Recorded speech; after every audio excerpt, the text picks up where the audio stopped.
Students, welcome to G3 online classes. Students, now we will continue our chapter accounting equation. We have done some numericals of it. Now we will continue the numericals with accounting equation. Sum number 13.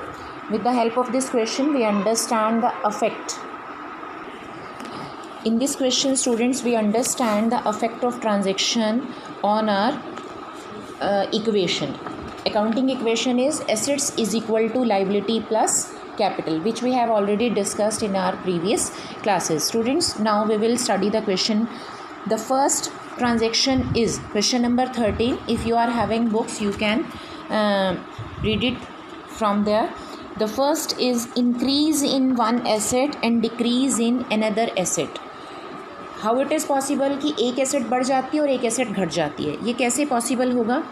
When we purchase machinery और any asset for cash. इसका solution है एक asset बढ़ती है और एक asset घटती है साइमल्टेनियसली. वो कब पॉसिबल होते हैं? When we purchase some asset for cash. Suppose हमने फार्म के लिए मशीनरी खरीदी है, तो उससे हमारी machinery is an asset, fixed asset है हमारे लिए, तो उससे हमारी मशीनरी इंक्रीज़ हो जाएगी. Same time if we are paying cash, तो हमारा कैश बैलेंस रिड्यूस हो जाएगा, right. Buying purchasing the asset in cash, it will reduce the balance of cash, but it will increase the balance of machinery, right. In that way, one asset is increased and one asset is decreased. The next is increase in asset and increase in liability. Increase in asset and increase in liability, how it is possible? If we purchase machinery on credit means उधार में. अगर हमने अपनी asset को उधार में ख़रीदा है, तो उससे सबसे पहले इसके दो इफेक्ट हमें देखने हैं कहाँ कहाँ पर होंगे. द फर्स्ट, मशीनरी का बैलेंस इंक्रीज़ हो जाएगा, हमारी फर्म में एसेट इंक्रीज़ हो जाएगी. द सेकंड, कैश रिड्यूस नहीं होगा because we are purchasing the asset on credit means उधार में.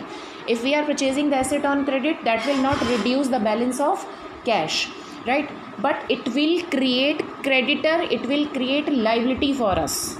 ठीक है, इससे हमारी लाइबिलिटी क्रिएट हो जाएगी. In the future we have to pay the amount that will increase in liability, right students.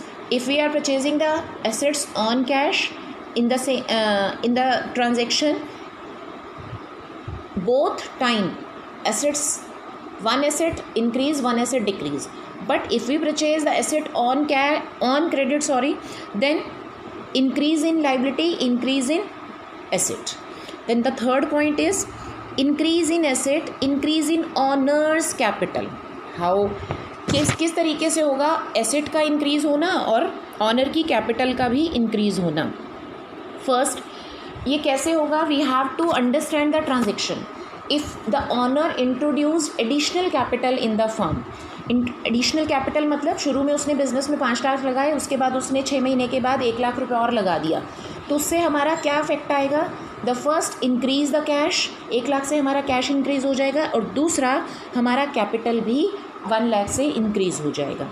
Fine students, the next transaction is decrease in asset and decrease in liability. Asset का घटना और liability का भी घटना. Asset का घटना और liability का घटना.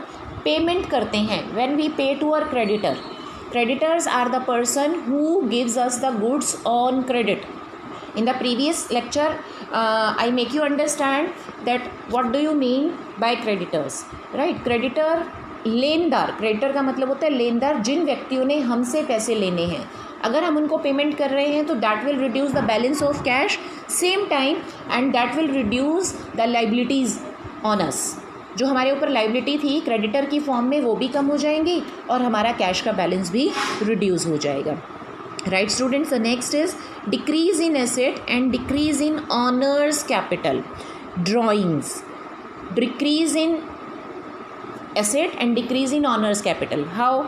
If the owner withdraw cash from the business, that means the drawing. If the owner withdraw goods or cash from the business, that means it is the drawing. ये वो drawing हो जाता है. ठीक है, उस कंडीशन में क्या क्या चीज़ों पर अफेक्ट आता है? The first, if the owner withdraw cash from the business, that will reduce the balance of cash. On the same time, we have to reduce that amount from the capital also. मैंने आपको बताया था live class में कि जब हम drawing करते हैं कैश में तो उससे हमारा कैश का बैलेंस भी रिड्यूस होता है, साथ साथ हमारा कैपिटल का बैलेंस भी रिड्यूस हो जाता है। Fine students, that is the meaning decrease in asset and decrease in liability. इस तरीके से हमारा ड्यूल इफेक्ट हमने अंडरस्टैंड किया है। ड्यूल इफेक्ट का मतलब दोहरा प्रभाव। किस ट्रांजैक्शन से हमारी अकाउंटिंग इक्वेशन में हमें सिर्फ ये देखना है कि ट्रांजैक्शन का टू वे इफेक्ट क्या है, कौन कौन सी दो चीज़ों पर इफेक्ट पड़ रहा है। कैश पे इफेक्ट पड़ रहा है, कैपिटल पे इफेक्ट पड़ रहा है, एसेट इंक्रीज हो रही है, लाइबिलिटी डिक्रीज हो रही है। We have to understand this thing only, right? The next meaning of debit and credit. Students, now we understand the meaning of debit and credit. You know, in our accountancy we have to prepare the accounts, है ना? आपने सुना ही है और अब आप पढ़ने ही जा रहे हैं कि accountancy में we have to prepare the account and all the accounts are divided into two parts. You are able to see on the screen, student. देखिए कैश अकाउंट लिखा हुआ है, लेफ्ट हैंड साइड पर डेबिट लिखा हुआ है और राइट हैंड साइड पर क्रेडिट लिखा हुआ है। टी फॉर्म, जैसे इंग्लिश का अल्फ़ाबेट टी होता है ना, टी अल्फ़ाबेट में दो साइड जनरेट हो जाती है, एक राइट हैंड साइड, एक left hand side. Right hand side को हम क्रेडिट साइड बोलते हैं और लेफ्ट हैंड साइड को हम डेबिट साइड बोलते हैं। क्लियर है स्टूडेंट्स? लेफ्ट हैंड साइड को हम क्या बोलते हैं? Debit side. Right hand side को हम बोलते हैं credit side. Clear students? Now rules of debit and credit. क्या रूल्स हैं? हमारे पास दो अप्रोचेज़ हैं students. We are having two approaches. The first is American approach और we can say that is a modern approach, and the English approach, or we can call it traditional approach. Now we understand these two concepts, these two approaches. According to the English approach asks us to follow the double entry system. ठीक है, that English approach we will study in the next chapter, that is the double entry system. ठीक है, double entry system भी हमें ये बोलता है कि divide all every transaction into two parts. The first part is debit and the other part is credit.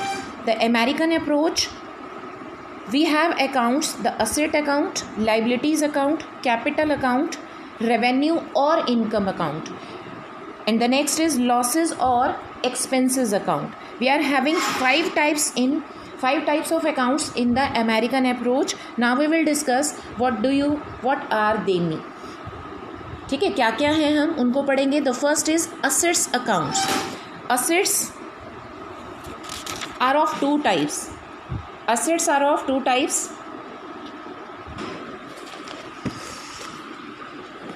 Assets are of two types. The first one is fixed asset and the other is current assets. Right? In asset side, we are having two parts. The first one is left hand side is debit side and right hand side is credit side. Assets जब increase होती है, suppose we are having furniture in our firm and we have purchased some more furniture. Furniture already exist कर रहा है हमारी firm में 5000 का, हमने और फर्नीचर ख़रीद लिया है तो इससे हमारा फर्नीचर टोटल 7000 का हो जाएगा। 5000 का ऑलरेडी एग्जिस्टिंग था, 2000 वी हैव परचेज्ड सम मोर। तो when asset increase it will come in debit side. See it carefully, increase in asset will be recorded in debit side. ठीक है, लेफ्ट हैंड साइड। जब हमारी एसेट बढ़ती है, जब हमने और एसेट खरीद लिया है तो उसको हम left hand side means debit side में इंक्रीज़ करेंगे। एसेट्स का बैलेंस ऑलवेज डेबिट होता है, keep in mind this thing students. And if we sell asset, अगर हमने अपनी बिजनेस में एसेट को सेल कर दिया है तो उससे हमारी एसेट डिक्रीज़ हो जाएगी और वो एसेट का डिक्रीज़ हम एसेट्स अकाउंट की क्रेडिट साइड में रिकॉर्ड करेंगे। फाइन स्टूडेंट्स, हम जब एसेट को इंक्रीज़ करते हैं तो वो डेबिट साइड में आता है, एसेट डिक्रीज़ होता है तो वो क्रेडिट साइड में आता है। The next approaches we will study in the next video students.